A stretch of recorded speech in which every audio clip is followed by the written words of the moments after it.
Capítulo 259, Profano. Você está me dizendo que é possível vencer essa tal lei de Jeb?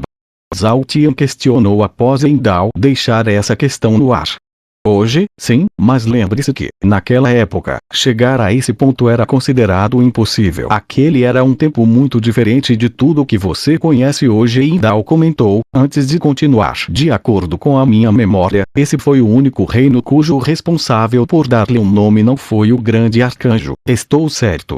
Endao comentou enquanto olhava para o Gold, que respondeu num tom de extrema satisfação e nostalgia. Esse foi um dos raros momentos em que o Deus me deixou feliz. Enquanto os dois diziam aquilo e simplesmente não davam prosseguimento à conversa, Zhao Tian ficava alternando o olhar entre eles, até finalmente dizer: vocês podem me fazer o favor de dizer o que aconteceu?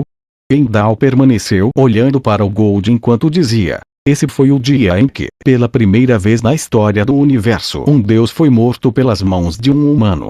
Assim que aquelas palavras caíram, os olhos de Zhao Tian se arregalaram enquanto, lentamente, um largo sorriso se formava na face do Gold sob duas expressões completamente diferentes. Endao prosseguiu. Quando aquele deus, que apesar de ser um semideus, morreu na frente de milhares de espectadores, os seus devotos ficaram tão furiosos e inconformados que começaram a chamar o seu algoz por esse nome profano. Aquele humano tinha acabado de tirar-lhes o chão. Em contrapartida, naquele mesmo momento, o humano que profanou o mais importante símbolo religioso daquelas pessoas e declarou guerra aos deuses, ao invés de se sentir ofendido por aquela palavra de insulto, gostou dela e tomou-a como um título que carregou por um longo tempo. Após uma breve pausa, Endao respirou fundo e continuou. Mesmo sem saber, o profano não poderia ter feito aquilo em um momento mais adequado, porque naquele período os deuses antigos estavam no meio de uma disputa interna, causada por aquilo que chamamos de sono de Odin. Zhao Tian. Sono de Odin. Endao. De tempos em tempos, o pai de todos precisa entrar em longo período de repouso, que geralmente dura alguns anos. Não sabemos por que isso acontece, mas sabemos que durante esse período o pai de todos sela a sala do trono e dorme profundamente.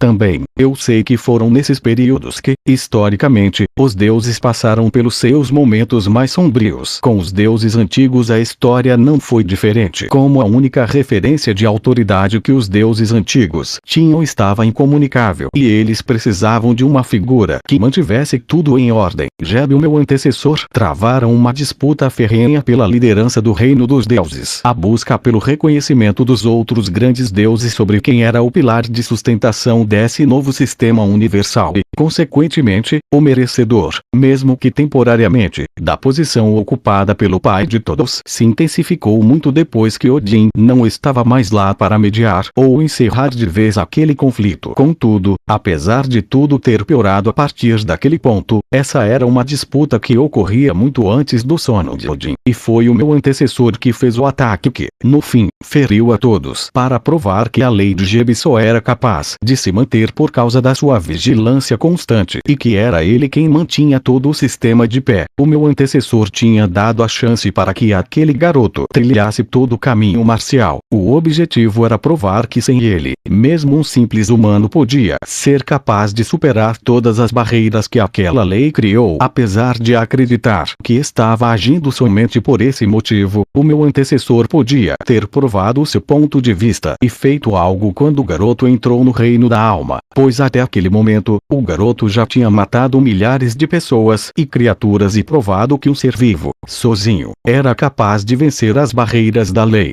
Aquilo já seria uma grande vitória para ele. Porém, ele queria que o garoto evoluísse mais para que o golpe contra Jeb fosse ainda mais forte. Ele queria arruinar toda a credibilidade que Jeb possuía.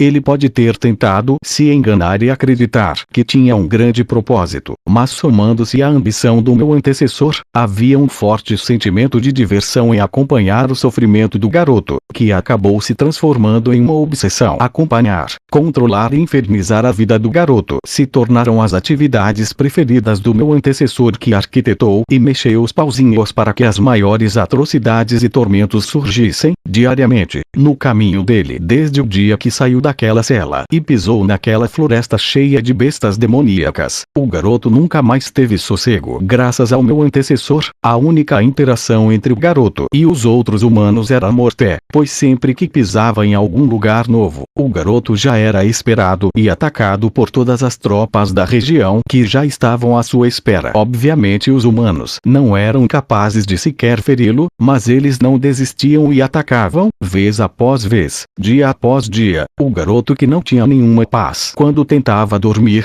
a coisa só piorava, porque as criaturas mais estranhas, barulhentas e fortes que ele já tinha visto simplesmente apareciam na sua frente e tentavam matá-lo. O meu antecessor não tinha problemas, e até que gostava de vasculhar os confins do universo e encontrar e jogar todas essas criaturas no caminho do garoto. O garoto vivia mudando de lugar, mas nada adiantava. Os humanos e as bestas sempre apareciam.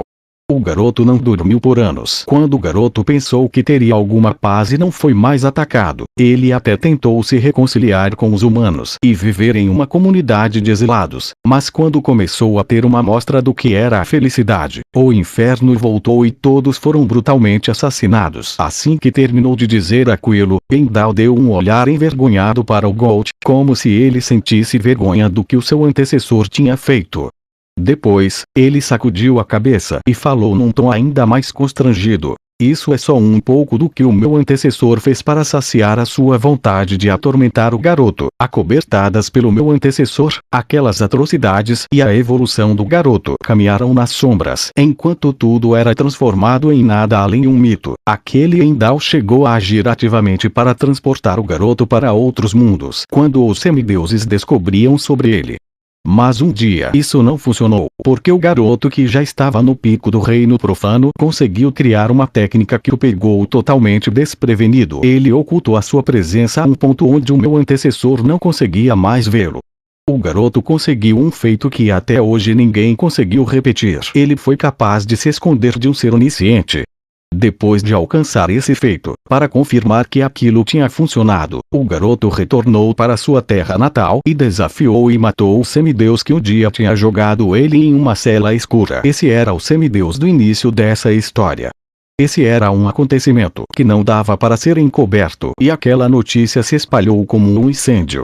A arrogância de um deus de primeira classe é tão vasta quanto as estrelas no céu. Por causa disso, quando o meu antecessor se deu conta de que tudo tinha saído do controle e tentou corrigir, era tarde demais. O garoto já tinha desaparecido depois de matar o semideus e, para piorar, não foi só isso o que ele fez. Não, por algum motivo, o garoto recolheu bestas demoníacas de todos os tipos e ficou anos fora do radar. Durante esse período, os deuses antigos descobriram tudo que o meu antecessor tinha feito e a que ponto ele chegaria para satisfazer a sua ambição. Isso levou à ascensão de Geb, que liderou os deuses em uma caçada ao garoto e ao meu antecessor, que se tornou um fugitivo desde então. Por mais que aquela caçada colocasse todos os deuses em um trabalho conjunto, era impossível pegar o meu antecessor, porque ele conseguia ver e prever os movimentos e as localizações de todos os deuses que o caçavam. Aquilo era um incômodo, mas ele era capaz de manter-se em fuga por um longo tempo. Apesar de não se preocupar tanto com os deuses que o caçavam, Endal não podia se dar ao luxo de ficar parado por muito tempo e vivia em uma fuga constante. Porém, as coisas que ele não conseguia ver eram o que realmente lhe preocupava. Ele vasculhava em cada canto possível do universo, mas ele não conseguia ver nenhum sinal do garoto ou das bestas demoníacas que ele tinha levado. A busca dele se estendeu por muitos e muitos anos, junto com a fuga, até ele finalmente encontrar o garoto. Aquela era a grande oportunidade do meu antecessor se redimir com os outros deuses e capturar o humano que tinha fugido, ou pelo menos fazê-lo sofrer por ter colocado numa situação tão vergonhosa como aquela. Porém, o garoto não era mais o mesmo e, também, ele não estava mais sozinho. Na verdade, o garoto se revelou espontaneamente para o meu antecessor e se intitulou como um santo.